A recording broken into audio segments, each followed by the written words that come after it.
some of that worked out, we're going to see how well it goes.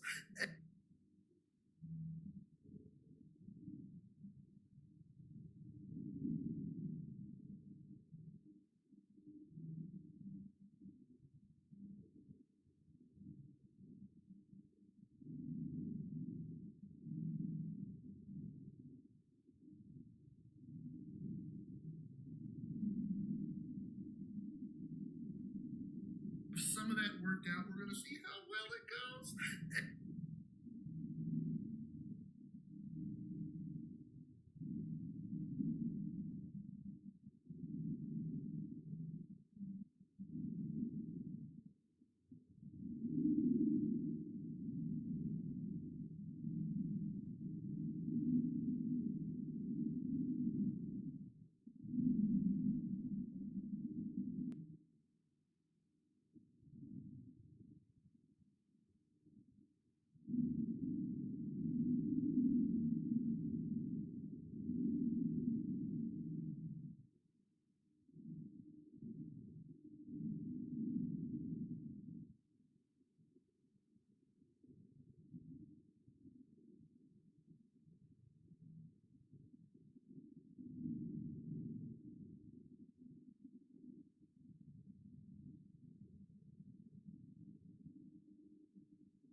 Much like the Crag, I needed a blanket.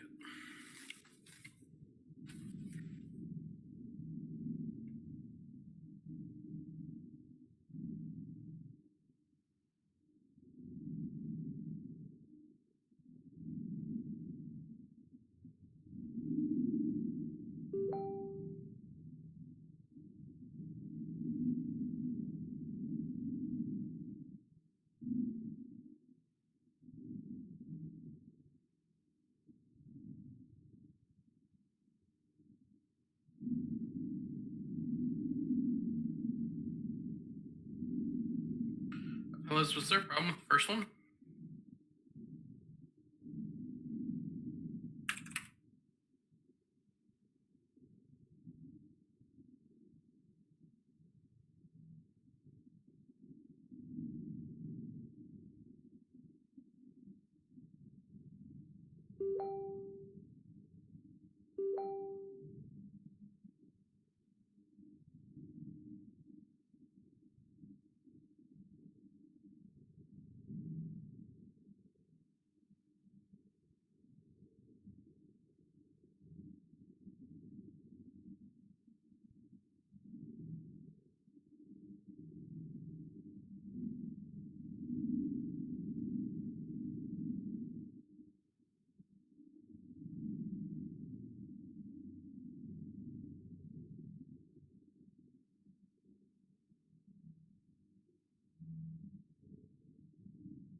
100 lifetimes passed. A dwarven kingdom was ruled by a cult of corrupt elders known as the Diadem. They lorded over the valley between two mountain ranges called the Upper and Lower Riles. This wound in the soil became known by the people as the Crag. Insulted by death, the Diadem toyed with magic of the soul and cursed themselves and their nation into eternal unlife. Incited by the gods' inaction, an Archfey of Winter rose to end the blight and covered the crag and its horde in an eternal sheet of ice.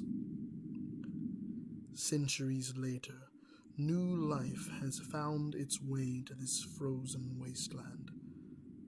The humans first, carving holes in the ice river Tormag and fishing its depths.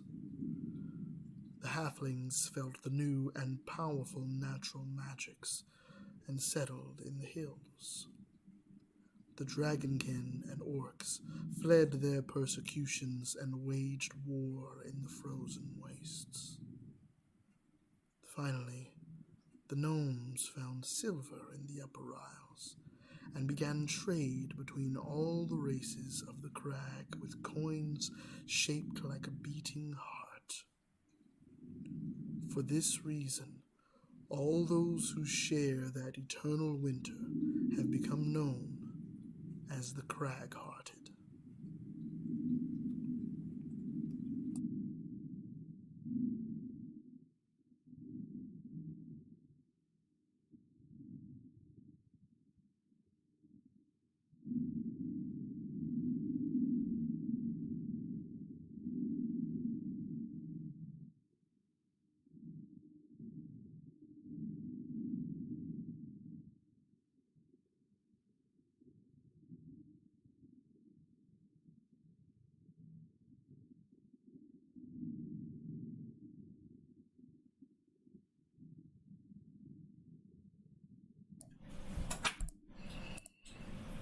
Hello.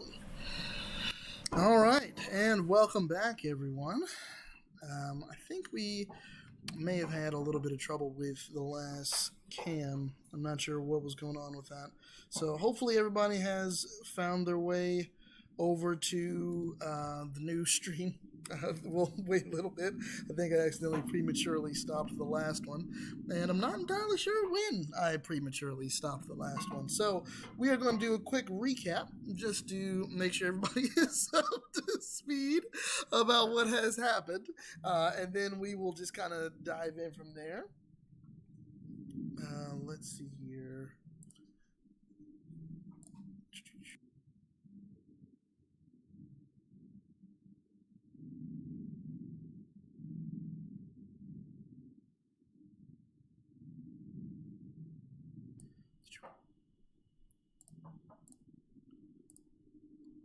I don't know what happened there. Okay, I'm back. Sorry. So we are going to dive back in, and I wanted to get this pulled up. I'm still trying to work on some other things. But so far, we have watched as Brom, our large human friend, and Hog, our large orcish friend, make their way to the strange village of Almanac. There, they had kind of a little bit of a rough encounter with a couple of the natives. Some of the halflings seemed to be a bit brash and didn't want to talk too much. And then they met some of the white-scaled dragon folk that seemed to live there, and they did not want anything to do with these people, especially the older one that seemed to run one of the shops there, and one of the older guards that seemed to be protecting the house of the mayor. They had mentioned there was something called the Reckoning that had struck the town recently, and they were concerned about its return. it looked like, and they didn't want anyone poking in or looking about at what that reckoning was. They didn't seem particularly friendly. They didn't want to ask there any questions or anything like that. But they did manage to catch wind of a small halfling who had been following them that recommended that the two head north towards the fire or the light in the sky to see if the healer knew anything about what had been happening. So they took that advice. They headed north. Meanwhile, we had a small scene where Milo, who described himself as a little halfling who had quite a horrific experience. It looks like it was in a weird. It was weird because there was a sister who was calling out to him, calling him Silas, and saying that there was time for dinner. And as they looked, there was a lightning crack in the sky, and this purplish energy seemed to envelop the entire town in which he was in. This red fog was breathed out of a skull that broke through a bleeding sky and caused everyone around to rot and die and rise. That scene ended with the death of our poor Milo. Next up, there was Vaca, who was kind of battening down the hatches of his own hut, getting ready for a blizzard that may be on its way. They needed to kind of hunker down and survive that. However, there was two strangers that happened across his doorstep, are two Brom and Hog, who also kind of inquired about both the reckoning and its implications and any knowledge that Vaga might have had about the Order of the Undead. However, he seemed very calm, our Vaga, and said there may be someone who could assist with their questions. He gathered his shield and, on promise of a fish dinner upon return, headed back out into the snowy wastes towards an unknown destination to both Brom and Hog, who reluctantly but confidently followed. They're all keeping an eye out and just waiting to see what the wastes have in store. So, at this point, we will jump back in. Thank you all very much. I'm sorry however much you missed of the last bit, but I want to do that quick recap, and we will dive into the rest of this story here. I'm very excited about it, so let's do it.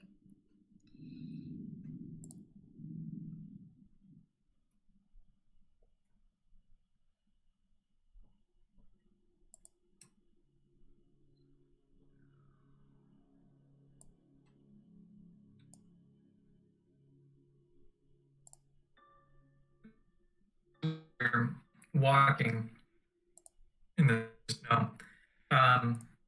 I turned back. I sort of stopped, and I turned back. Your names, I do not believe I caught them. My name is Hogrum, but you may call me Hog. This is my associate. And I put my hand forward and sort of nod silently.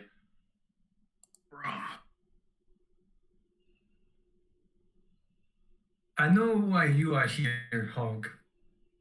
But, Brom, you are unfamiliar to me. I did not know there were. Why do you travel with this man? We have similar interests.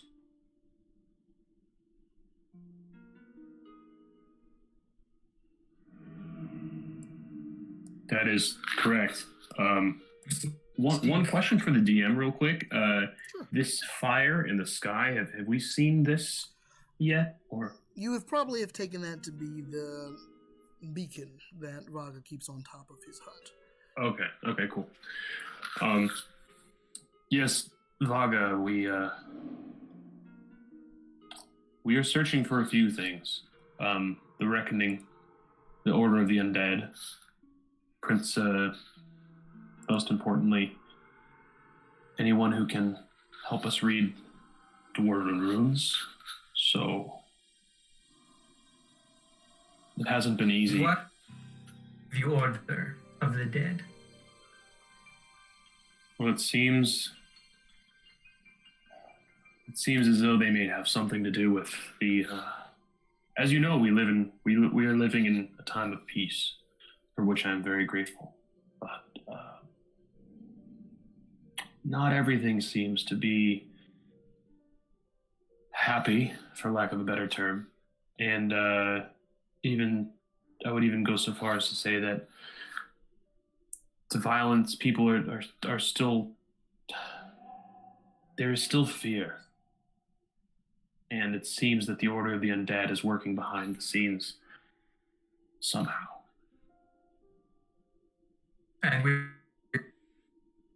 wish to eliminate this fear. In these times of peace, I would have the peace be complete. But war is insidious. It is like a disease. And cough once, sneeze twice, suddenly it's everywhere. I know we can't see it, but I would be sure if you have leads to follow, to grab it by its roots and pull it.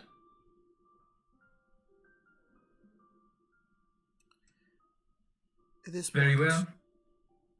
I start leading them in the correct direction now. Excellent. You all walk on for roughly another hour, it seems, as night seems to creep upon the land and the wind begins to pick up.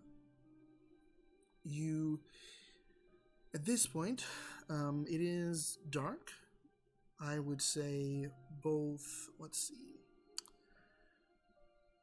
Brahm, I think it would just be Brahm at this point. It's getting difficult to see. Just because the nighttime seems to be encroaching around you.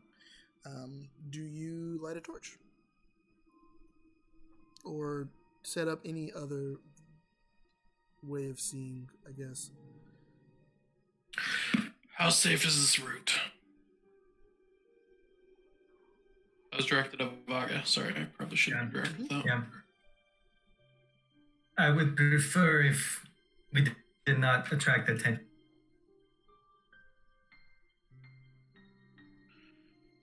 Okay. At the first sign of trouble, though, things will light up.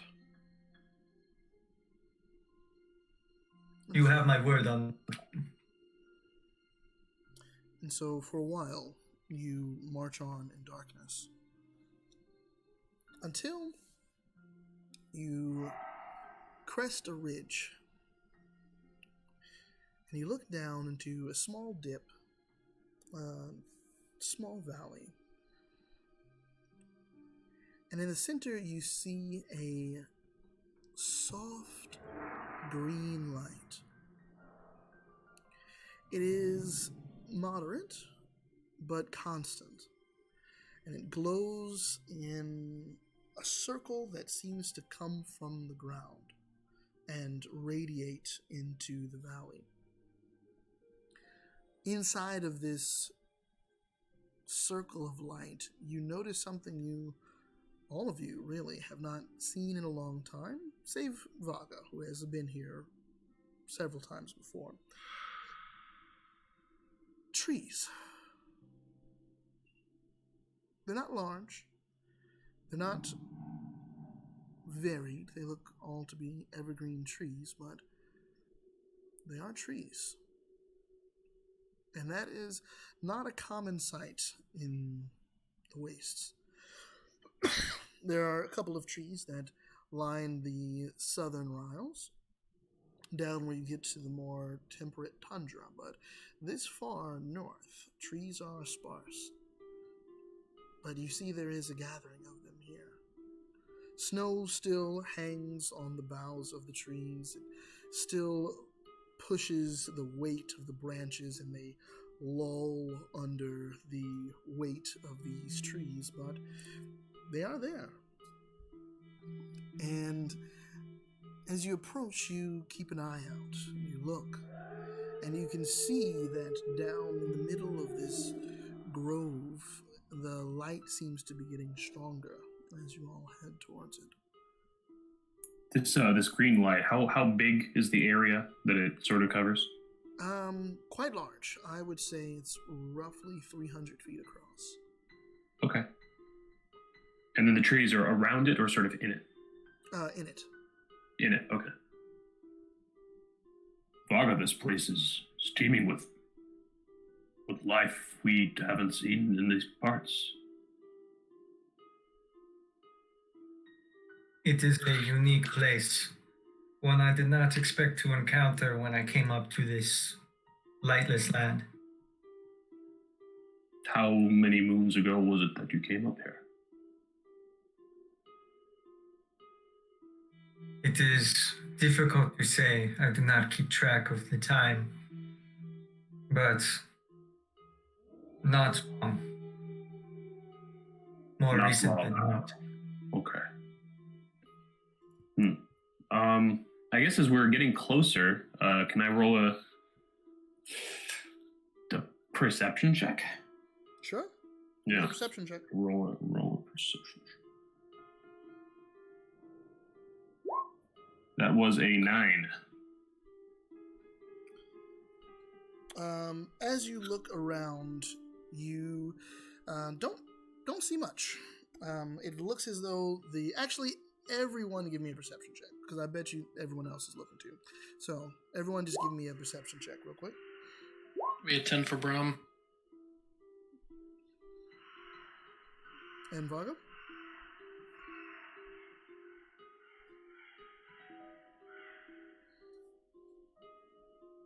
Vaga, I think you're muted.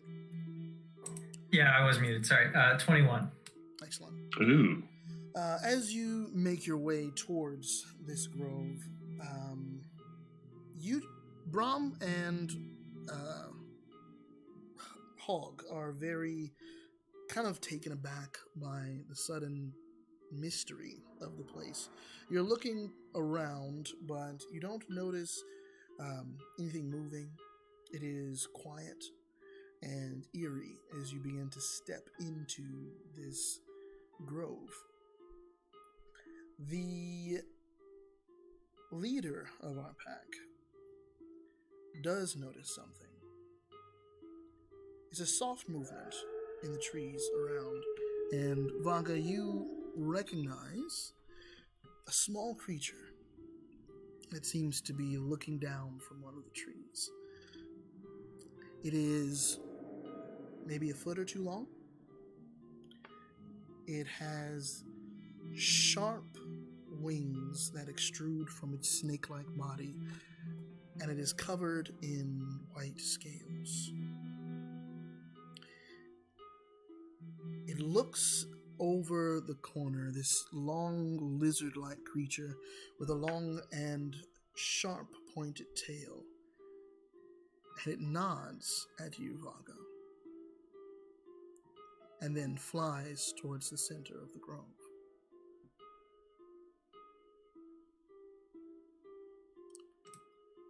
He will be here soon.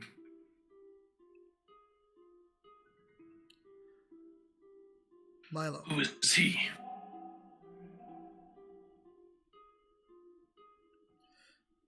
Milo, you awaken. You breathe in a breath that you are thankful to take. You sit up, and you are sitting on that cold, snow-filled stump in the center of your grove. And you hear the sounds of that small dragon friend fly towards you. You look down at your hands, and they are your own. You touch your eyes and you feel there's no blood dripping from them. You are awake. Your small hut around you, where you yourself reside from time to time. It's not as large as Vaga's. It's a small tent that you brought from your own home as you've made your place here. However, you do see your companion fly towards you, land on the stump in front of you, and you feel an image in your mind. 3 figures walking towards you. You see Vaga leading them, and you see 2 others behind him. He chitters a bit, and you feel that emotion that comes off of him, that joy at the sight of Vaga. A little bit of concern and questioning regarding the 2 behind, but then also you feel it change to anger, fear,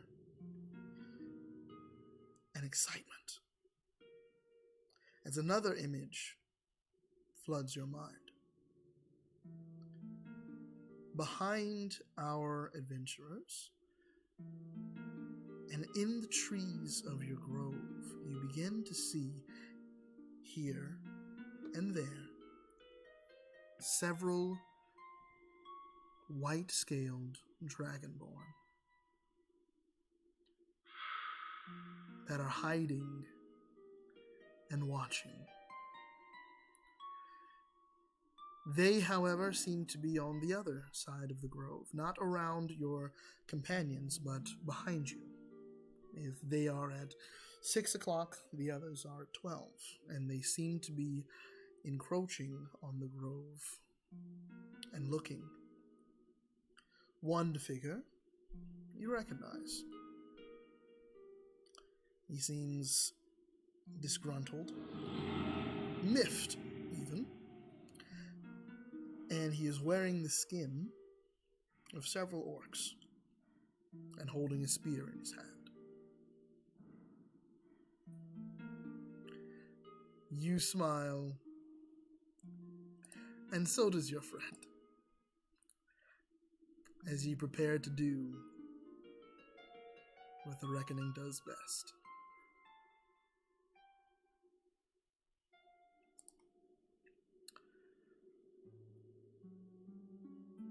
The 3 of you, Brahm, Vaga, and Hog, you have made it to the center, and you see, sitting on a tree stump, a halfling. He seems a bit taller than a normal halfling, and he is sitting and smiling at what now clearly is a small pseudo-dragon. He looks up at you as you enter, and he looks down at the dragon, who smiles a bit and takes off to continue his surveillance. Milo, you see these approach, and you see Vaga leading them.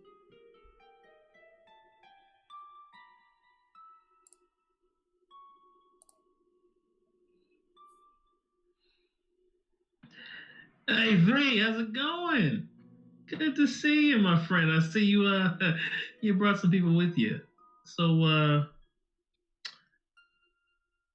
you know how I am about new people. Is this are they fighters?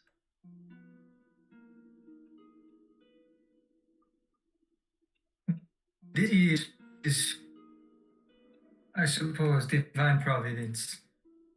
They have come to aid, or at least that's what I believe. And by us, yes, I mean us. All right. I can deal with that. It's good to see you. It's good. I apologize for not coming back. I know you were making fish tonight. Yeah, we got a little bit of a problem. Gentlemen, name's Milo Stout. Pleasure to meet. You all are? You are? Hail, Milo. I am Hogrum. You may call me Hog. It is a pleasure to meet you. I fight for what I believe is honorable, and I hope you can be trusted. I will do my best to be as transparent as possible. We seek knowledge of the Reckoning or the Order of the Undead. It would seem that the two are separate but related. All right, and you my burly friend over here. Rom, who are we fighting? Ah, I like you, Brom, right? Yeah. Okay. No offense, Hawk. Definitely will get to your answer here in momentarily. Hey, Vaga. Remember those friends of ours from the last time I told you I came back to the crib and was a little bloodied up? And remember that situation there? I do, yes. You have not started a fight with them. Well, no, I didn't do anything else. I mean, I guess they're still mad about the whole mayor thing. I don't know. But I think they're little Izzy tells me they're in the forest. Looks like coming from the opposite direction you all just came from. To the DM, roughly how far did Izzy say they were? I get 100 feet telepathically with her. She can see 60 feet dark vision. She'll be able to see that they're probably closing in. I would say any minute now. All right. So they're probably gonna be here in 2.2 seconds. It's about 7 of them, I think. Dragonkin. No offense, Hog. I know you just met me, and Brom, you look like you were up for a fight. So This is fine. You help me out, and I'll tell you everything you want to know. Hog begins to draw his weapon. Here? I pull my hand axe. Actually, I pull my crossbow. This crossbow, the bolt is tipped with the poison from Izzy. For the first bolt only. Makes sense. I'll just flex and tighten the straps on my shield.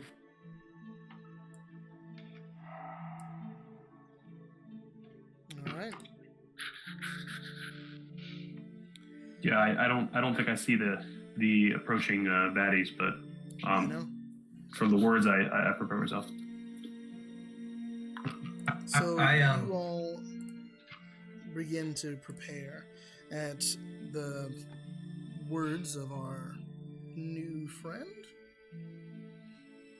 Vaga, you're saying?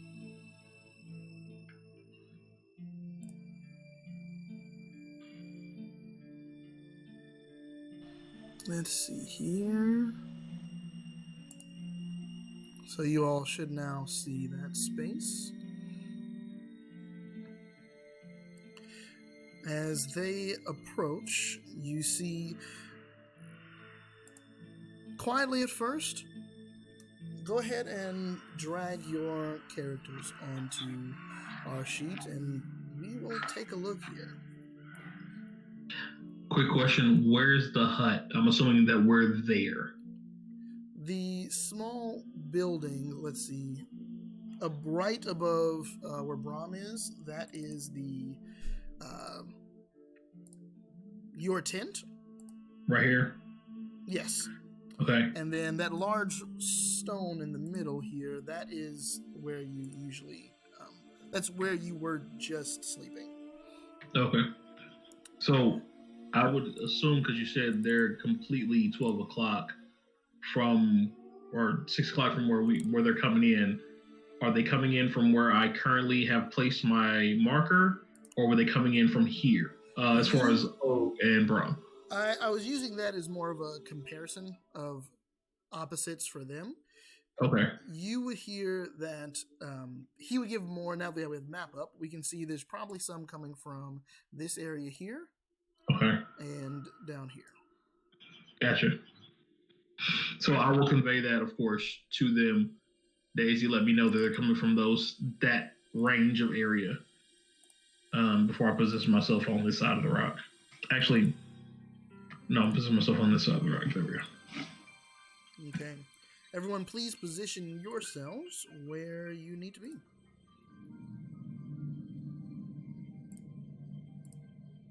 Silly question. These are 5x5 cubes. Yes.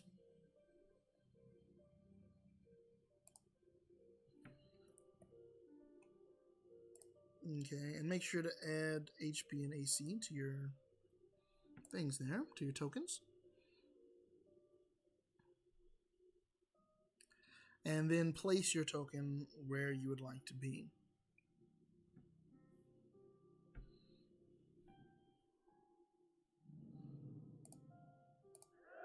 Is everybody good? Give me a thumbs up if you are placed. Quick question. Sure. Behind Hogue, is that a fire? Like adjacent to the rock?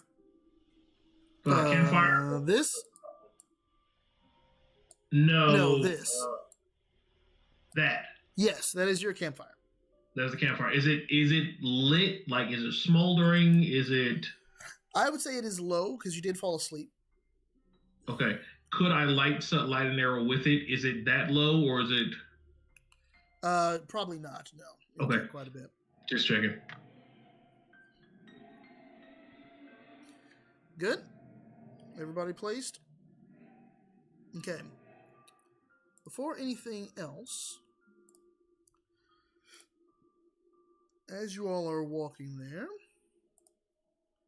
you will see, let's see here,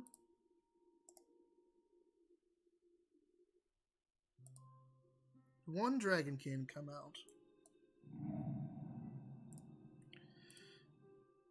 And I would say most of you all recognize him. He is wearing the skin of many orcs. And you all recognize him who had just been in the town as the shopkeep.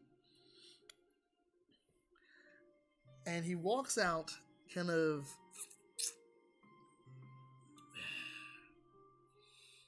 You all are easy to track. Do you know that?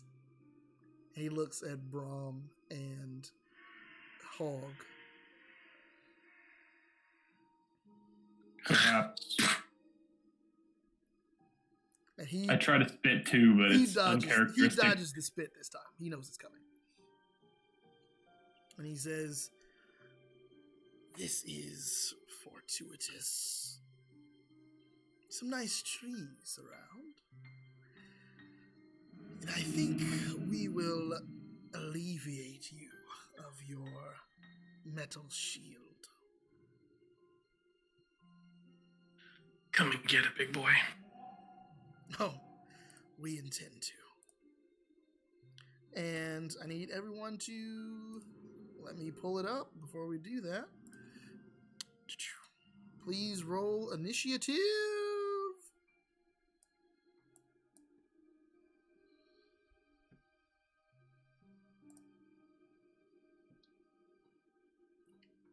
Don't forget to click your character first, guys. Yeah, make sure to click your token before you roll.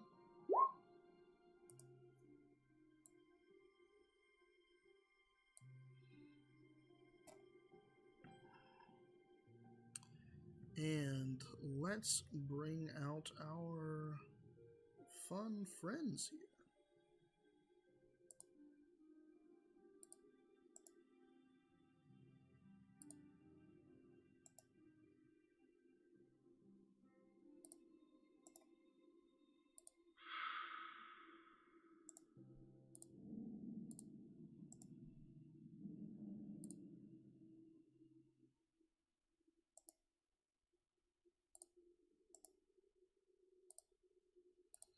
As the grove seems to come alive with our dragonkin friends.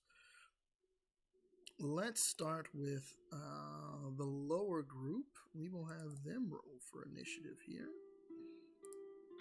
Quick question. Do I need to roll initiative for Izzy? And is there a token for her? Izzy will, because it always makes it easier for me, Izzy will be on your initiative, but I have not made a token for Izzy. Let's do this. I apologize. I probably should have made a token for Izzy now that I think about it. No worries. Let's see here. We will do this. And we will do this because she is mighty. Hey, pose quick question. So that's Izzy there, okay? And she will act on your initiative, okay? The guy that you had originally placed Izzy by, that's the quote-unquote shopkeeper? I will mark the shopkeeper here. That's the shopkeeper. Excellent, thank you. You're very welcome. Oh, Brom, I don't know if you caught it, but I cast light on your shield before we started. So you can see for 20 feet. I appreciate you. Yep. Okay. And we will do... Can I rename them? I don't think I can. Let's instead just sort it out. Here we go. And I'm going to pull this a little bit this way so that everybody can see. And if you don't mind, can you, if you want to make Izzy available to me, I can put her HP and all that in there. Oh, that's not bad. That's not a bad call. Let's do that. I don't think I'm going to move the turn order away, so you all will be able to see it, but I don't think our audience will be able to see it. I don't think it's as important to them, and I think they want to see more battle map, because I want to see more battle map. So we will do that. I'm going to give her authority over to you.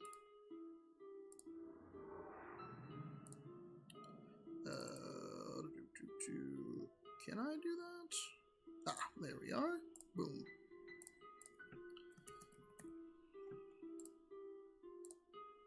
There she goes. So now you should be able to control Izzy. There we go. And let's kick this bad boy off. Milo, you are up first. It looks like it.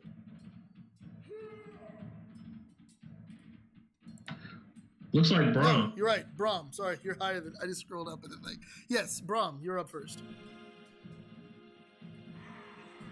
You see all of them down there and above, and you can take actions as needed.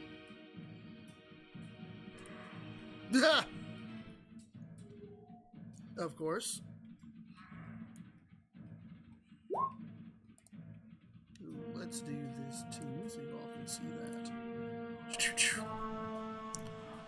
9 for shield bash. 9 is going to be a miss.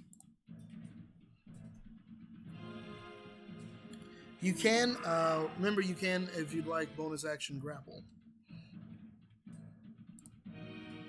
You're muted, Brom. I would love to bonus grapple my friend here. Sure, give me an athletics check. He will do the same. It's going to be a 17. 17, and let's try his.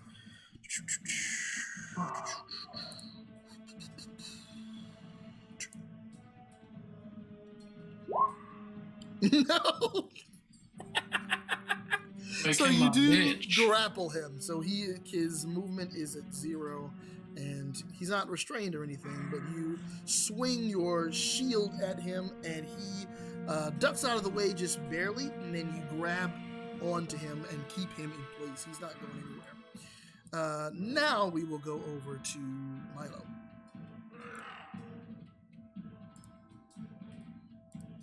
All right. So Izzy's keeping me constantly aware of where everybody is. Yeah, she has a good view. She sees everyone there, and she can let you know. Okay, so as the fight goes on, if anyone gets out of Izzy's sight, I just as a point of reference, I will tell everybody where they went or something like that throughout the whole thing. I will break like to this direction over here. Just far enough around to where I can hit. let's see here. Off to the left, you'll see there's like a little icon that looks like a circle with a ruler in the middle. That will allow you to measure how far away you are from things.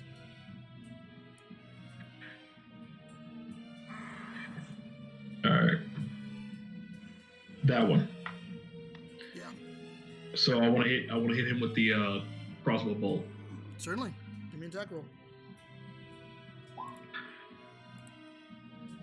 Jeez.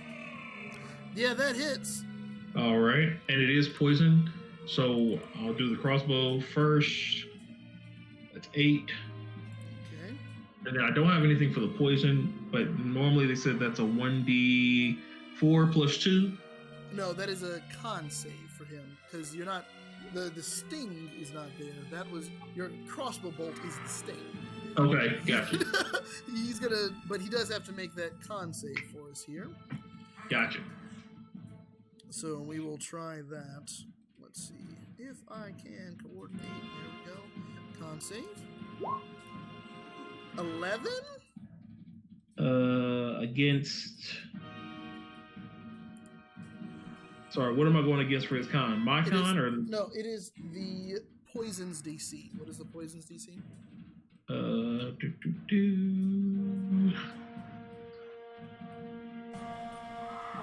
To be under Izzy's That's what I'm looking. Yeah, it should say 11. 11. So he succeeds. So he succeeds. He does succeed, but it is your go.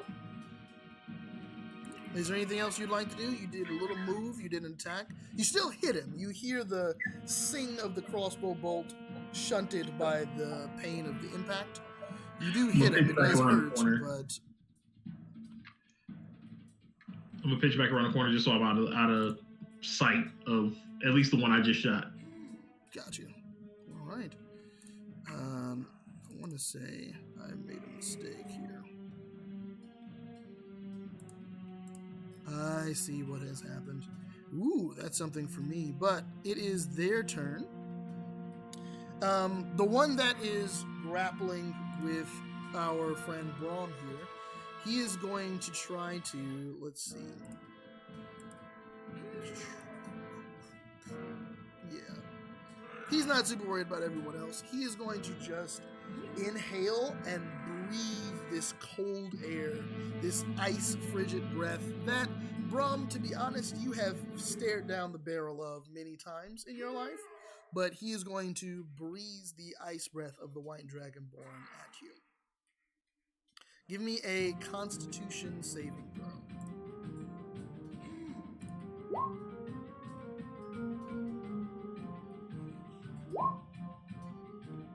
Be a 22, my good sir.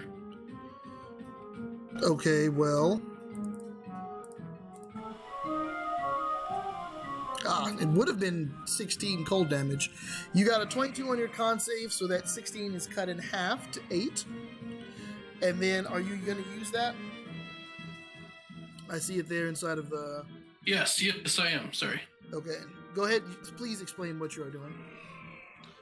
So, basically what I'm doing here is as he's doing damage to me, I am just intaking it and waiting for me to hit back, because then I'm going to use the damage that he did to me to hit him back harder. Yeah. What is the thing you are doing? Just what the name of it? It's called Absorb Elements. I guess it's a spell. Excellent. Okay. So as he breathes out at you, you see Braum kind of expecting it, right? He fought a lot of Dragonborn in your time. And you just get ready for it and you feel that breath breathe in. So in some, even though it was very high damage, you will only take 4 points of cold damage because it is cut in half twice, and the absorb elements does take effect. Hey, fellas, quick question. Yes. It won't let me click on my... You're good. Yes? I'm sorry, I have the ruler thing selected. I'm figuring out how this works. Yep, I am too, because I have just discovered that if if I adjust the health of one, it is adjusting the health of everyone, and that's not right.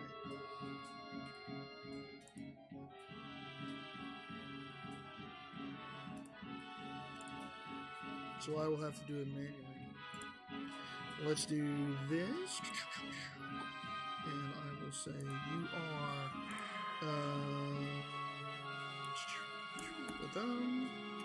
Meanwhile, the others are going to move in here.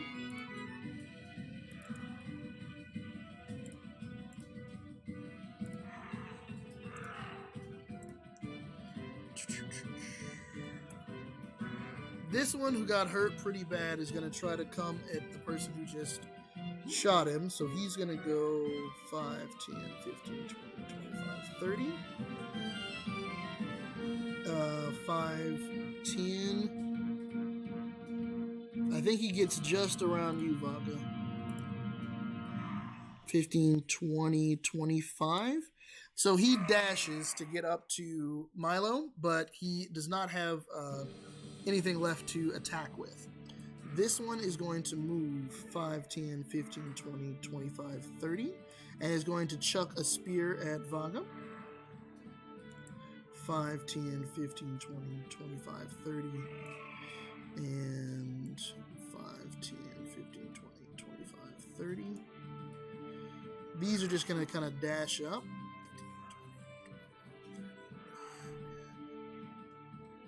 30 to get closer.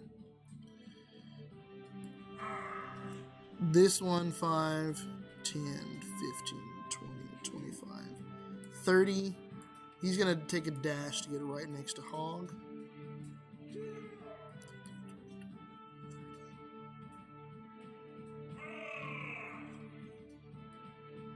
This one's going to go here. And this one's going to dash to get here. All right. So the only one really that's going to be attacking this turn, aside from the cold breath of our leader here, is going to be this guy, who is going to throw a spear at Vaga here. Let's see.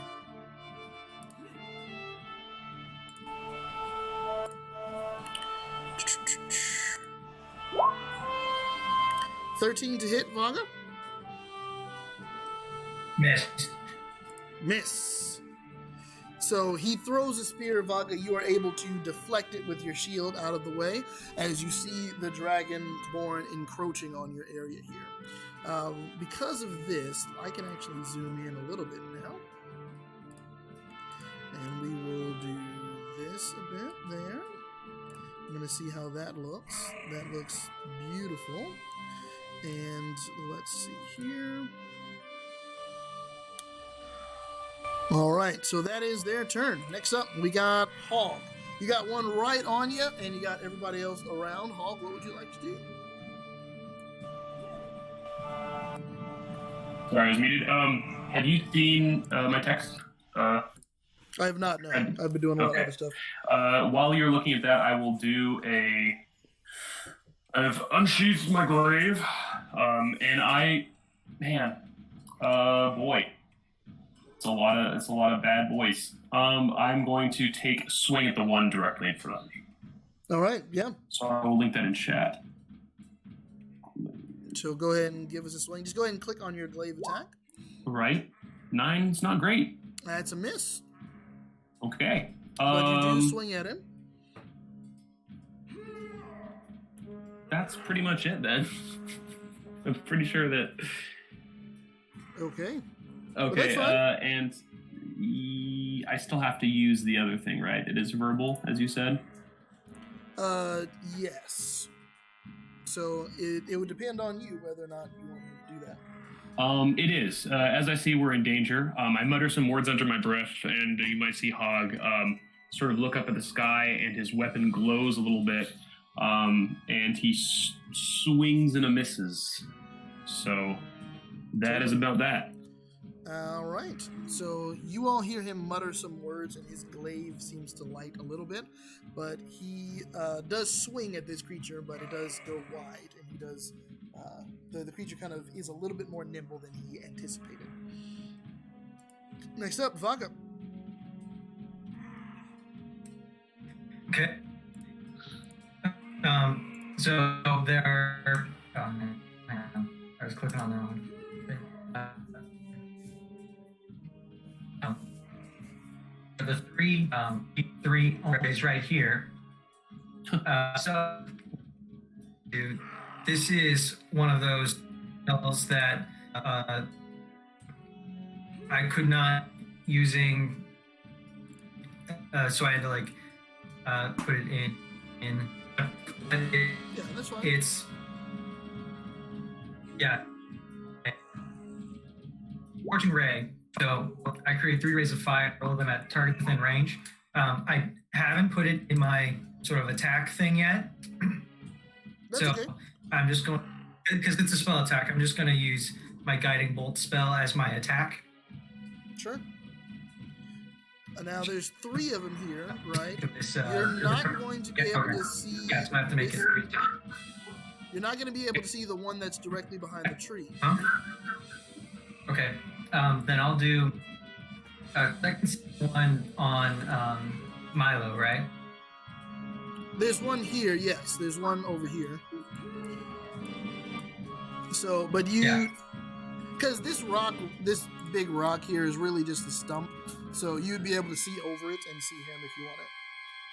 Oh, I don't see it on my screen actually, but sure. The giant rock that's in the middle there, that one is. It's really I a don't stump. see it. Like you'd be able to see the. You don't see it? Yeah, it's not on my screen at all. What's not on your screen? The rock or the campfire. I just see trees and the tokens. Really? Hold on. Yeah.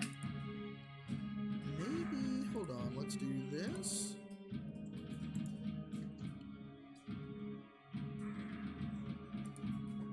Does everyone else see the campfire?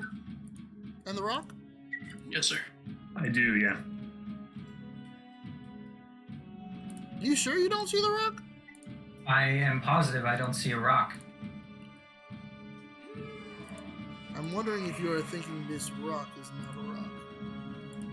I just see trees. Hold on. Let's see.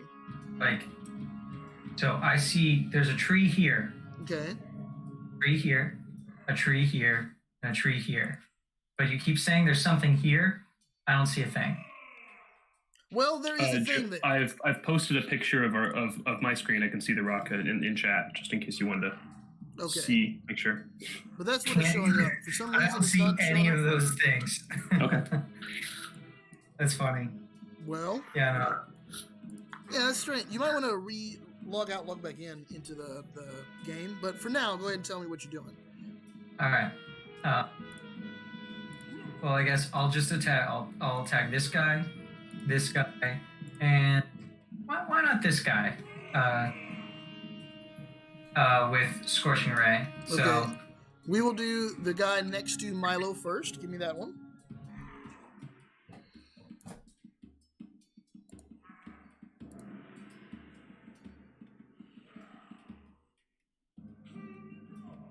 that was an 11.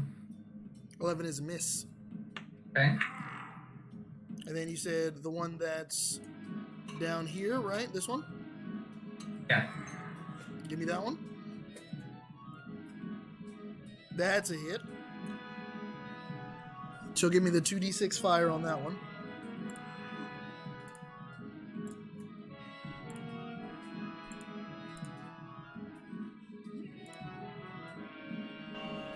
$10 damage, jeez.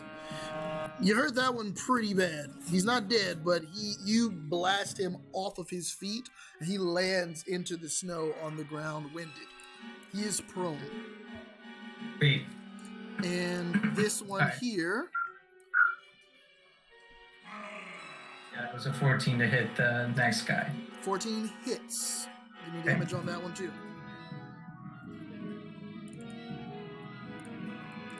That is 9 points of damage for him. And he gets hurt pretty bad as well. They're both not looking great. But you fire. Do you want to move at all? Or are you going to stay put? Well, I guess I will run up here because I think the rock is here. So I'll run up on the next guy and I'm gonna just be there for a flank. Sounds good. Yep, you are able to do so. We're gonna move on to Brahm, back to top of the order. Let's switch over to Brahm.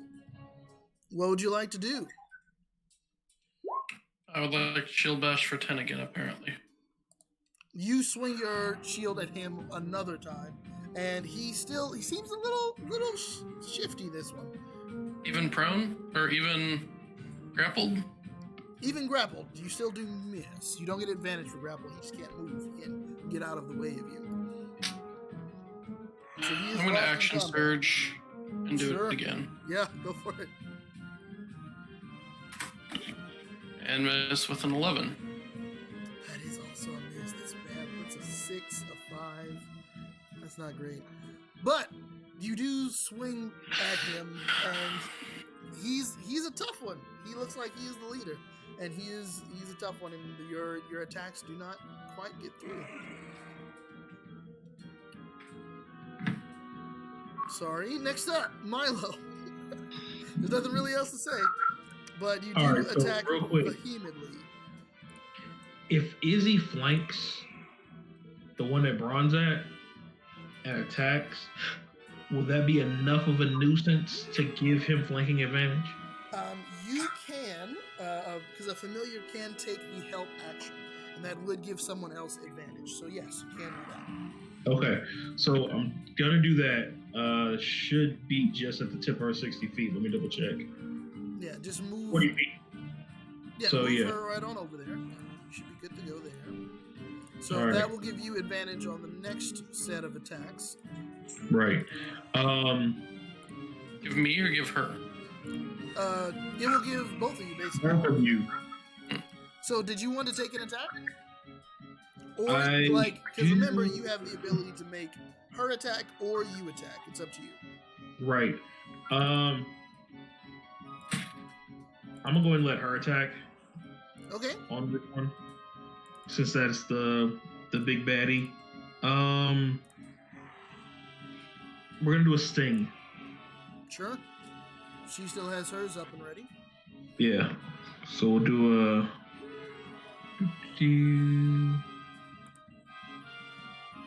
Oh, sorry. Forgot. 21st. Nat 20. 20. Nice. And then All right. 1d4 plus 2 for damage. Yeah, so it'd be 2d4 plus 2. That's 4. And a 1. So 5 plus 2, so 6. 7. And we need a 7. Yeah, 5 plus 2 is 7. Oh, plus 2, sorry. Yep. And then he needs to make a con save, correct? That's correct. Fail. And I Yeah, think he that's a failed by fail. more than 5, right? By 5 or more? Oh yeah, by 5 or more, target falls unconscious for an hour, or until it takes damage, or another creature uses an action to shake it or wake it. So, I'm gonna set the scene a little bit. Brahm, you have grappled this creature, right? And you are swinging at it with your shield going in, and he is moving around, parrying with his spear best he can. And you are so engaged with this creature. His focus is so much on you right now that he does not notice this dragon land on his shoulder, and its tail lifts up over its shoulder and pierces in past this white dragon scales and shoves itself deep inside of its neck. This guy in front of you wearing orcish skins screams, and his eyes roll back, and he just falls into the snow unconscious. Was that double damage on him, by the way? Yeah, he did double damage. Yeah. He rolled 2d4. And Izzy crawled up on his shoulder and just kind of like chirps and laughs at him. He jumps up and down. I'm visibly annoyed that just took place, by the way. I'm thankful, but still annoyed. I can see that, definitely. But yeah, good work. Did you want to move at all, Milo? You have one guy who's right up next to you, so you would get an active opportunity, but that's up to you. I'm not gonna move. I'm actually going to switch. I'm gonna get Izzy because she's got like 15 feet left. I'm gonna move her a little bit away. Okay, if you do, the one next to him will get an opportunity attack. All right, well, never mind then. I can use my shield to block it. No, that's okay. What I'm actually gonna do then, because Braun's right there, I'm gonna just flank the other one since that one's done. We'll go from he's there. not dead, but he is unconscious a lot. Yeah. So yeah, totally. Speaking of which, let's go to their turns. We're gonna do a couple of things. The one that is next to between Vega and Milo, I think has not noticed Vaga behind him as of yet, and is going to attack Milo, who shot him in the chest with the crossbow bolt. So we will start there. 22 to hit. Yeah, that's gonna hit. Are you sure? Oh, I'm sorry. Yeah, 22 to hit, you yeah. think? 22? But deals 3 points of piercing damage to you. Next up, we're gonna say let's do this. This one is definitely going to go and try to attack Vaga. These are going to just kind of surround our boy Braum. And this one is going to move in and try to help because he just saw that dude get knocked unconscious. So, we're going to do some rounds of attacks, everyone. Vaga, we're going to start. We're just going to go left to right. Vaga, first one's going to attempt to attack you. 19 to hit. Yes. 7 points of piercing damage. Do make sure to mark your tokens appropriately as we're going through this. Braum, you are kind of surrounded here. This one, he's going to move here because he does want his flanking bonus. That's Hog. Are you talking about Braum or Hog? Hog. Okay. He's going to move there so he can get his flanking bonus. And Didn't he just move? Yeah, but he had enough movement to get all the way up. Oh, okay. But he is going to attack with advantage. 19 to hit That definitely hits. for 9 points of damage. Okay. And the one in front is going to attack as well. He also has advantage here. 17 to hit That hits too. for 9 points of damage. They're That's rolling fun. really well. Both of them got max damage. And then the one in front of you is also going to attack. He does not have advantage. 14 to hit? Does not hit. Does not hit. So he does not make it through. But you are surrounded at this point. You got a bunch of people on you. That's very true. Next, we're going to go to this one. This one is going to attack, let's see. He's going to attack Braum. Just because he's mad. And he saw you were fighting his boss. It's a natural one. So he is caught off guard. And he will actually kind of try to throw. And you use your shield to just bring it up and block. And he is not able to get past at all. And you actually knock his shield away from him. So I disarm his shield. I mean, sorry, you disarm his spear. Sword. I'm sorry. Oh, He okay. has a spear, and it gets knocked away from him. The one here, I'm going to actually roll to see if he's going to attack you or the...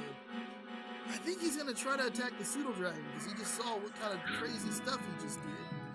Use protection fighter then and give him disadvantage on his attack roll. I don't think the pseudo-dragon is within 5 feet. Yeah. Oh, she flew away. My bad. That's the downside of being flanking. But you wouldn't know that, and neither would he. So he's going to try to attack the little thing.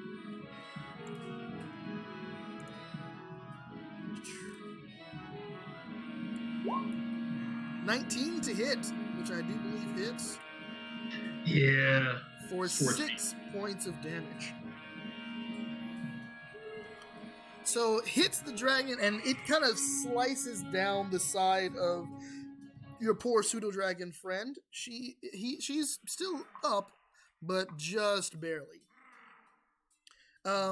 Meanwhile, the one underneath remains unconscious. But that is their go. They have moved in and are doing best they can to take you all down as quickly as possible. But next up, it is Hog. You are surrounded. You've taken a couple of hits that were pretty deep. They seem a little bit more coordinated than maybe you were anticipating. But they are swinging in and are ready to go. It is your turn. You are muted. Good call. I am going to again mutter under my breath as a bonus action. You want me to link that in chat or tell you what I'm using by message or? You can message me. Okay. Well, actually, yeah. at this point, if you're doing it, I think people would see it. Right, yeah. You're just gonna see him sort of glow a bit. His weapon is already glowing, and he's gonna make an attack. I'll message you what's happening, but it's not gonna take effect yet. It is a bonus action though, so my action will be to attack. I'll roll for that. Remember, the first thing you did, I believe, is concentration. So make sure the second thing you are doing is not also concentration. Okay, thank you for making that call. It doesn't say concentration. It is not? No, the second one doesn't. Does that mean it still breaks the consecration of the first? If the second one does not, then no. Concentration. I'm sorry, say again? If the second one that you're attempting, because I know the first one you does requires concentration. It does. But does the second one, it doesn't, the second one, but does it break the concentration of the first? If it does not, then no. But tell me what that is first before you try to do it.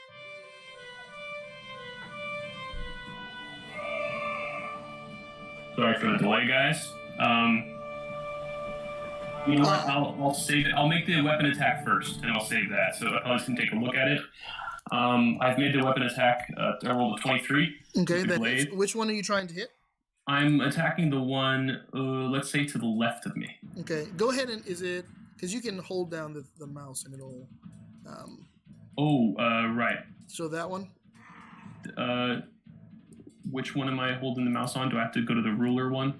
If you just click the mouse icon to select move, and then click down and hold it, it'll ping. I see. Okay, cool. Yeah, this one on the left. Okay. And that is a 23 to hit. I'm assuming that hits. It does hit. Give me some damage. And I will roll for damage. 6. All right. And then... Plus I'm also rolling... Yes. I can roll a d4 over here. Still getting used to this, guys. Sorry. It's 2. So that is an 8 total. Sweet. And you know what? Did you see the other thing I linked to you? I did. Okay. Are you going to do that on yourself or someone else? I'm using it on myself. Okay. And that will be it for my turn. Hog is still glowing with a bit of anger and, well, let's be honest, a lot of anger. And that's the end of his turn. Certainly. And his weapon is also glowing a bit with this shimmering yellowish light. But we will move on. Next up is Vaga. Okay. So real quick, does the one, I guess, up or below me look the worse for wear? Yeah, both the one below you and above you have both taken damage. The one below you looks like super hurt. Okay. Then I'll go for him. Okay. And I'm just swing my mace at him. Sure. That it? That hits. 14. 5 damage. Excellent. You knock him out. And go ahead and describe how you kill him. I want people to start getting used to describing attacks, whether or not they hit. Absolutely. Love doing that. So he smacked me in the back. Just stay down already. And I turn and I sort of use my shield to knock his spear out of the way. And I just crack him across the jaw with my mace. And it hits, launches him a little bit into the air, not super high, but a little bit up, and he collapses onto the ground then. Yeah. I'm not that strong, but yeah. But it's enough. It was enough. And once somebody loses consciousness, they kind of go with the blow. Mm-hmm. But yeah, he is down and done. Yep. Anything else? I don't think I can do anything else other than move. So yeah, I'm done. All right. So back to top of the round, Brom. You kind of see what's going on around you. You see that they have attacked that friend who took out the guy you were grappling. He's unconscious in front of you. You can see 2 people next to you. What would you like to do? To be clear, if I attack the person between me and the pseudo dragon, it would count as flanking because they turned to fight the dragon. Correct, and because he has not gone unconscious, so that gives me attack advantage. This one, you would have advantage. Yes. I do that exact thing. Excellent. Am I doing this right? Like, is there some reason that I'm at my it is advantage? saying rolling d20 and 1 and 1. It is saying it's rolling 2 d20s. And I rolled 2 nat 1s on advantage. Yes. Cool. Your rolls are not doing great right now, friend. So enter Death Slod. No, that's not this kind of game. But what does happen is as you try to swing your shield at him, the shield looses from your grip and flies roughly right here. I can't. Does that count as being disarmed? Yeah, you don't have any weapons now because I can't be disarmed. Oh yeah, you're right. Never mind. It would have done that, but it doesn't. It seems to, even though it looks like it's going to slip out of your hand, and it should have, it kind of stays on your wrist, and you pull it back, and you are fine. Yeah, you're totally okay. Fine is one way to put it. Thank you. Yeah. I'm just drunk. Maybe a little bit. Maybe a little bit. All right. This is bad luck, friend. I'm sorry. Next up is Milo. You see this guy who is next to you. You see one of your acquaintances, Hog, is surrounded. You see over to the right, there's some other fights going on there. What would you like to do? So I've got a question because with the dragon itself, it doesn't have a limitation on the number of things I can do in a day. I know when it comes to milking, we had a conversation about that, but as far as the actual dragon itself, yes, but I remember saying if you are milking her, that is right. That is the but price. I didn't do it today because I already had a store of 7. Yes, but you have been milking her. I will say no. Okay. She can do a bite attack, but not another. But not another. Okay. All right. That works.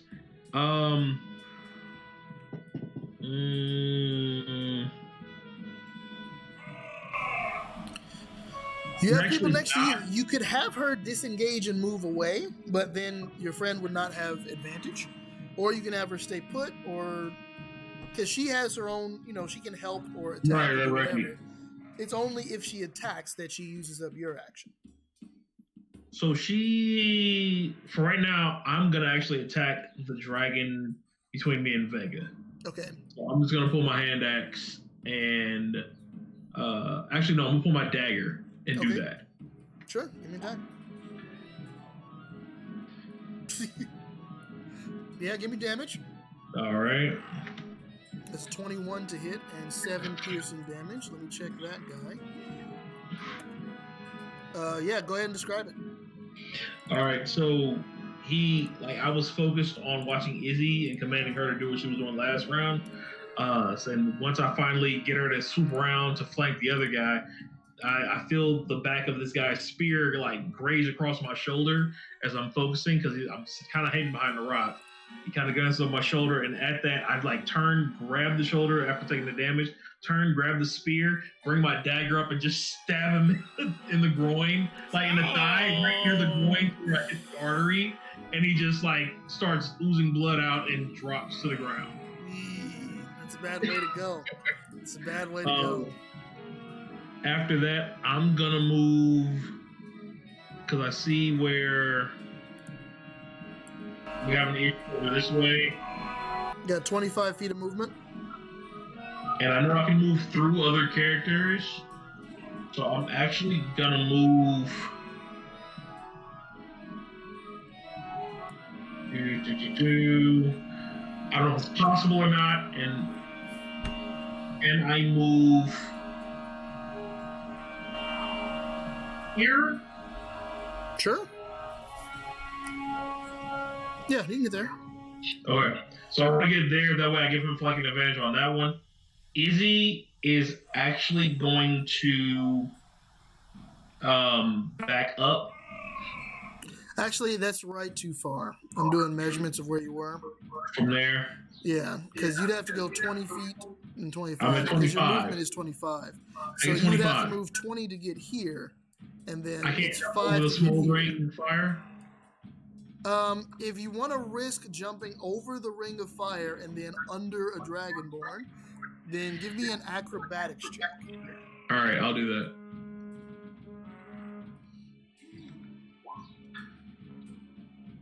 Bow. Sure. You swing over, you flip over the fire pit, you dive between the legs of this other dragonborn who is fighting Hog, and you land on the other side. And then can I have Izzy? My bad. Yeah, go for it. I'm gonna have her just move because the group where I'm at doesn't know any better. So I'm gonna just have her move here. Okay, she will have to use the disengage action as her action, if that's all right. That's fine. I mean, does she get an action and I get an action? She can have an action. It's only if she attacks that she uses your action. Okay. So then, yeah, let's do that. Okay, so you have her disengage, and she flies on over here, so she doesn't get an attack of opportunity. Yeah. And she kind of flanks on this side as well.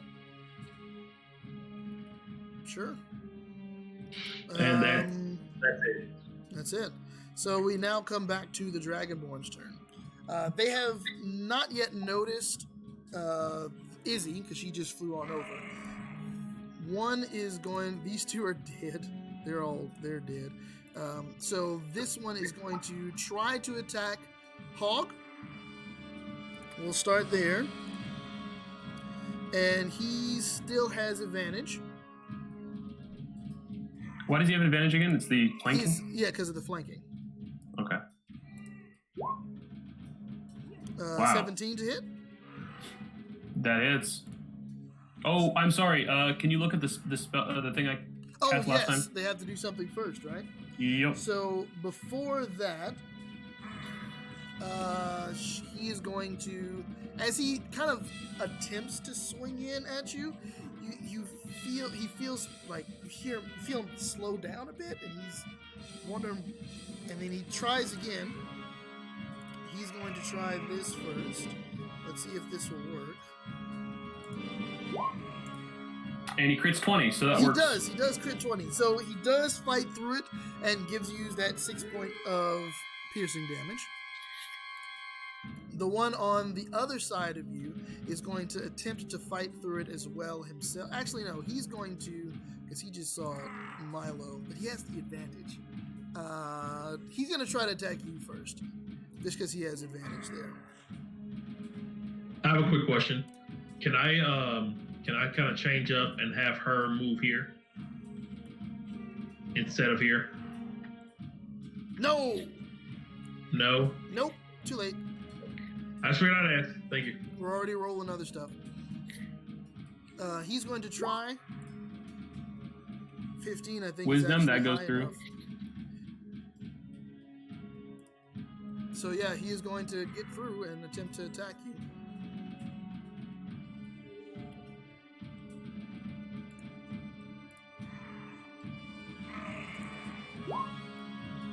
Yeah, that hits. Yeah, that hits. For 4 piercing. All right. August down. August down. We will do this for death saves. Oh, not yet. No, you're not dead. Sorry. But this one, being a little bit more emboldened, is going to move here and try to attack Milo. Because he can't get into a space where he can flank. But he's going to try it. Would the dragon get an attack of opportunity for him moving? I would say yes. He did not notice that at all. So, yeah, go ahead and give me an attack of opportunity for your dragon. Milo? Name's Milo. Izzy. So Izzy will do a bite.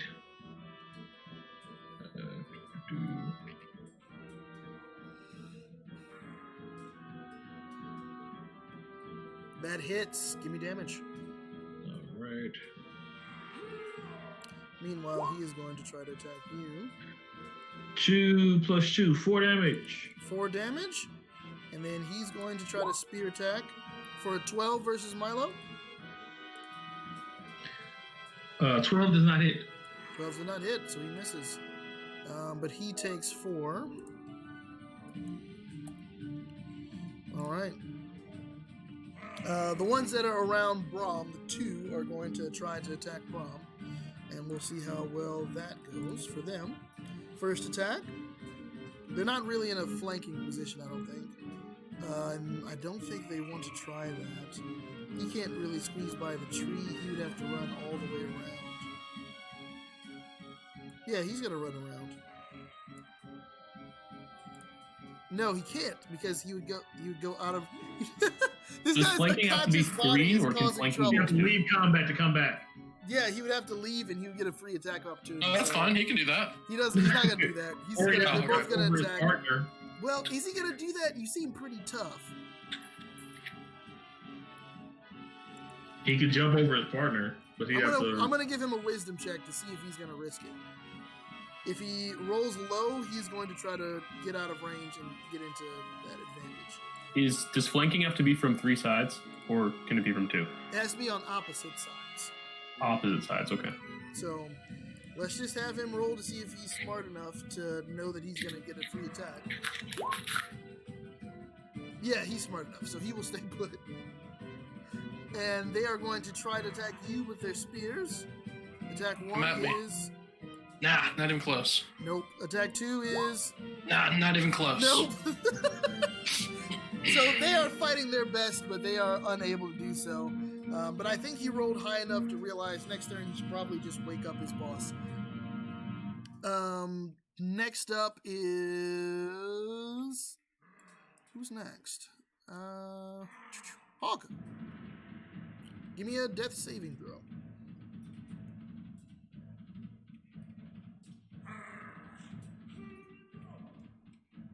That's a fail. So Hoyga rolls a 3 and gets 1 failed death save, unfortunately. Vega, your turn. All right. So what I'm gonna do? Vaga, sorry. Yeah. 10.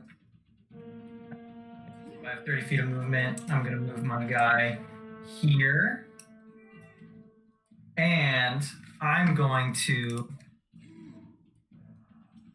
Let's see. I'm gonna do this. So let's see. Then 30 feet. That's gonna hit about everyone that's still all the enemies. Jeez. So, what I'm doing, I hold my holy symbol, like I have it around my neck, so I like take it out, and I start like praying, and the sky, it's stormy out, but there's like a break in the clouds, and the northern lights start to swirl above me and just beam down within feet, and everyone, well, not everyone, but all of these enemies of my lord who can make a DC 12 Constitution. Okay. A creature that has total cover of you is not affected. That's none of them. And do they take damage on a fail? Yes. But do they take damage on a success? I don't think so, right? On a success, I think they take half. Are you sure? That's not what it says there. Well, that's what I typed in, but in the book it says that it's so a creature takes radiant damage equal to 2d10 plus your cleric level on a failed saving throw and half as much on a successful one. Excellent. Okay. I typed it in manually because most saves, it's either full or half. Certainly. I know some channel divinities are weird, though, so I just want to double check. Go ahead and roll damage in there first, and then I will go through them and see who succeeds or fails.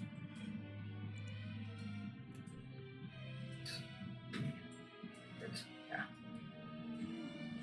15. So this light shines through Vega and out into the group. Let's see what happens.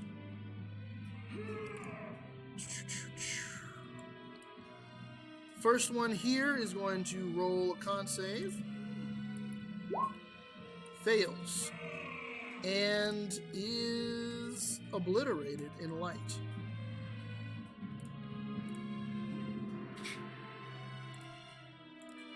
This one here is going to make a con save. Succeeds, but still is obliterated in light. This one here is going to make a con save.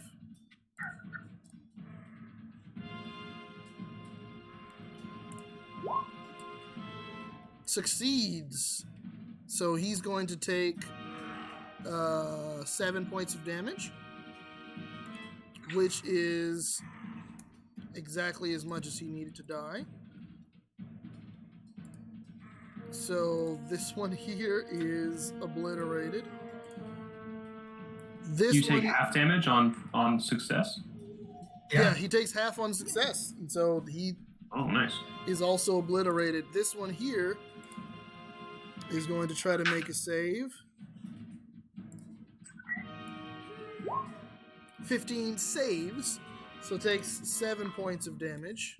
He's still up, but he is hurt. And then this one here is going to attempt to save. Fails. And takes 15 points of damage. And is obliterated. And then our on the ground guy, success or not, is going to be obliterated. So, let's describe a little bit what just happened.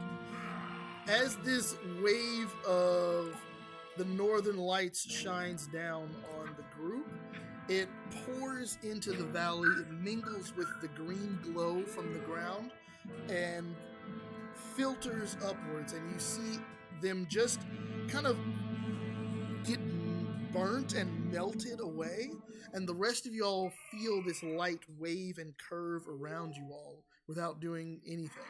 It just kind of curves and shapes around, and it looks beautiful. It's a dazzling display of energy and color, and you all remain unharmed, while nearly all of them have perished, except for the one that is right next to Brahm. It's your turn.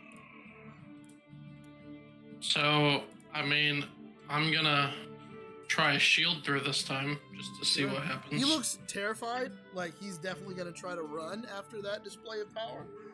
I have a question. I know it's not my turn. No. Darn it. Okay, well, I'm gonna miss yet again, so I guess it's somebody else's turn now. Swings shield is not... Throw shield. Throw shield, and... Yeah, man, your rolls are not agreeing with you today. I haven't done anything. That's dope. But Milo, you're up.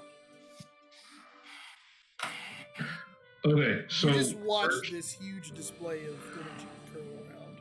So I saw, like, I sat there and I watched the lights, and for me, it was like an aurora borealis, just like, like, and everybody just started dropping around me, which I thought was freaking awesome. So I, like, telepathically tell Izzy to go on the other side of the one that's left, because I can kind of see him, because I'm at the base of the tree, so I can look over and see him.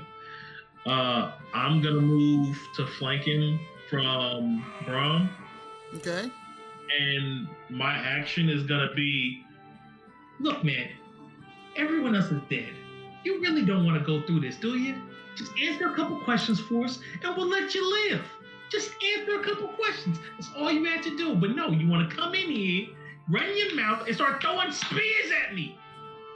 So you're gonna fucking know. Give me a persuasion check with advantage, because Can I do intimidation? because everything. Huh? Can I do intimidation? You can do intimidation, yeah. Certainly. Okay. Yes. With advantage.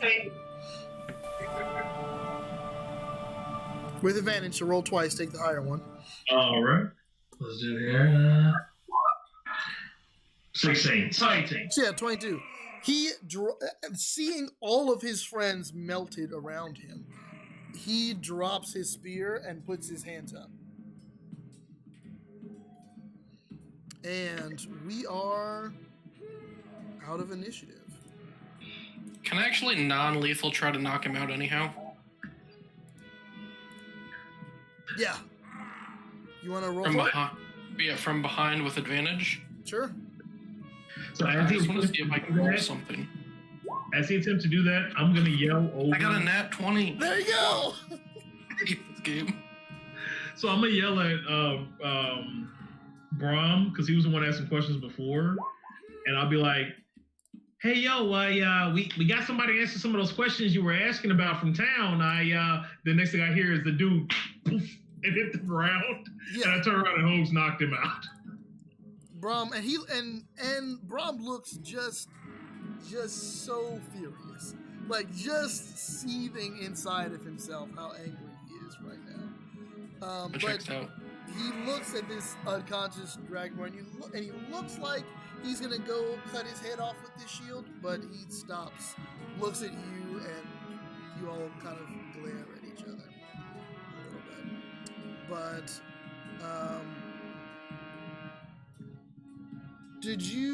okay, I also will say, when Joe, just because I told you all this, tell me before you put stuff into the chat. Do not just do things. That is the one pet peeve I have, Joe. Yeah, sorry. Well, I didn't want to take away from the moment, but I also didn't want Yeah, I'm just sitting there dead. make more saving throws I know. because he but- doesn't need to. Yep. Just just tell me before you roll it. Yeah. But Hog, you heal 4 hit points.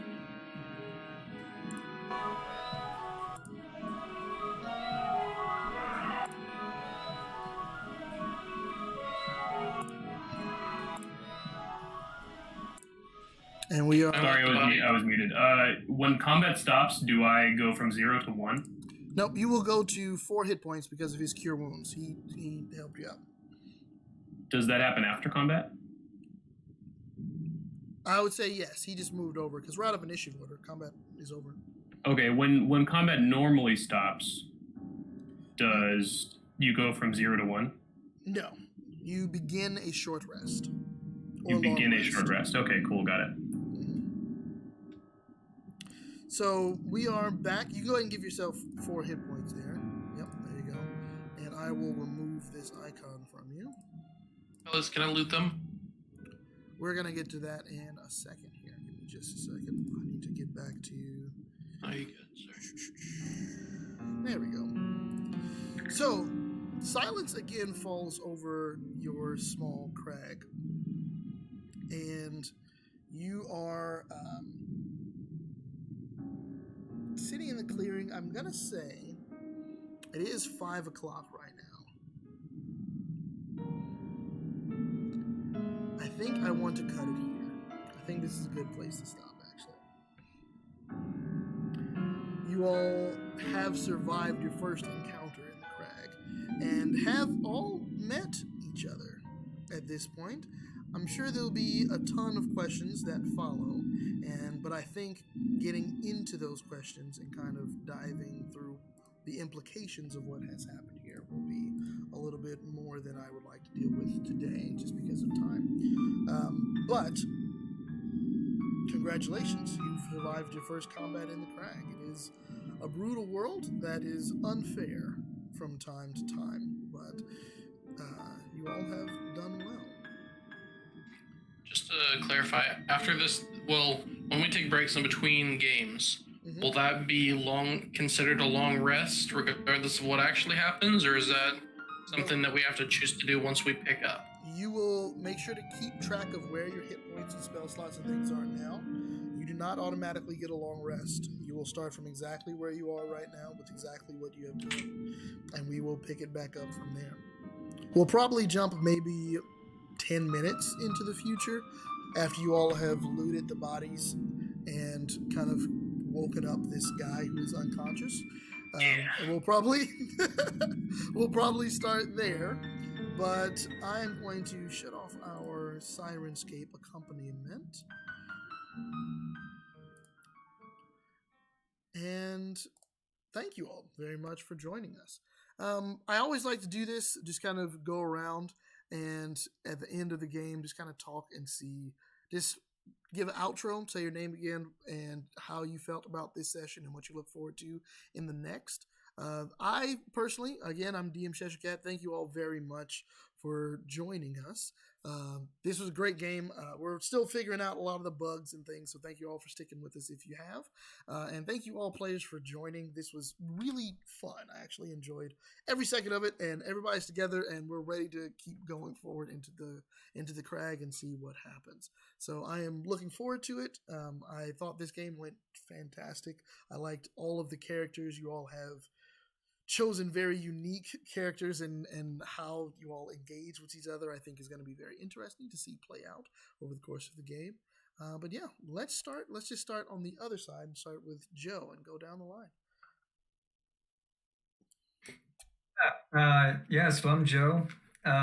I had fun. This was a good game. I liked the setup. I like that we started off separate, and each had like their own stories. I mean, we all got little pieces and parts of backstory, but not like meeting each other, but not fully meeting each other, and we don't completely know what everyone is looking for. So that was, that was fun to play out. And then this encounter went well, and yeah, I look forward to the next one. Sounds good. We will go over to Kyle. So, I guess again, my name is Kyle. I thought it was a fun session. I thought that I really enjoyed how the puzzle pieces came together as we were all introduced, but then we all met each other as a part of the bigger story as being just a bunch of random collectives that just happened to be on the same mission. I thought it was really enjoyable to, as we meet the new players, them actually be a part of our maybe bigger quests kind of as a whole that play into the game. So that was really fun. Awesome. I look forward to it. I'm so sorry about all those rolls, Kyle. Man, I've never rolled that bad ever in a game ever. There's Ever.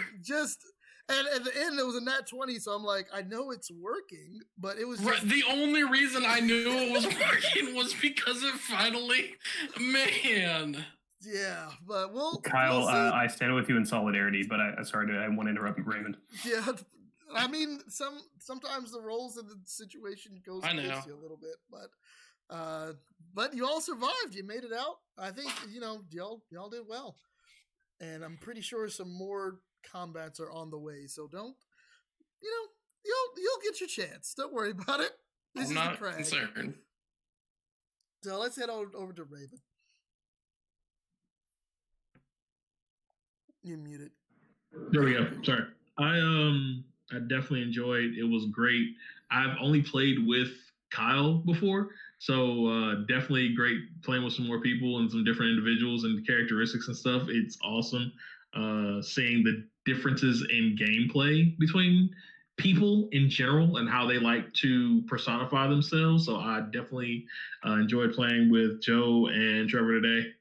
Definitely awesome. Can't wait to finish up this campaign and looking forward to the intricacies between the character buildups, because I can see a couple of them that are starting to like meld out, and I have a feeling this group is going to be quite interesting as far as the actual characters themselves and how we've been depicted them today. I think it's going to be a fun ride. It's gonna be a fun ride. Awesome. I'm looking forward to it too. Y'all brought such a life to these characters. I can't wait to see them interact and everything. It's gonna be great. Trevor. Once again, I am Trevor. I was playing Hog, and to the best of my ability, tried to do character voice, which sounds a lot like my normal voice, but we'll keep working on that. And man, those rolls, guys. They had to beat a 16, and they did it every single time. Sorry to go down in the numbers, but I've never seen that before. Fun role playing. Yeah, looking forward to the next one. Yeah, I too am looking forward to the next adventure. I think this is going to be very fun. You all it's such a blessing to have good players when you set up for a long time as a DM and you don't really know how it's going to turn out. And then it finally does come together and all your players are in it and engaged and just having a story together. And I can for a lot of it, I actually, after you all got together, I just stopped talking and it's one of my most favorite things to just sit here and watch you all talk to each other. In character and kind of watch the story develop organically amongst you all. It is one of my favorite things ever to see happen, and I can't wait to see more of it. So thank you all very much. The Crag is going to be on every Sunday between 1:30 and 5 Eastern time. It'll be same YouTube channel. Hopefully everything will work well with the stream next time, and it won't be you won't have to break it up into 2 parts like we had to today. But I am super excited. It's going to be going for at least 4 or 5 weeks. It may go longer. We will see how things go and what people's availability are. But I have contractually obligated them to at least 4 or 5 weeks. So we will see how it goes. And I love you all very much. It's going to be a great time. And I can't wait till next week. We can hang out in the chat afterwards. Just don't disconnect from the call. We can talk and do whatever we want to there. But I'm going to go ahead and end the stream here. Thank you all very much. I usually say something for Limbo Knots, but I haven't come up with a thing to say for the Crag as of yet. Don't die. And we'll see you next week. Checks out really well.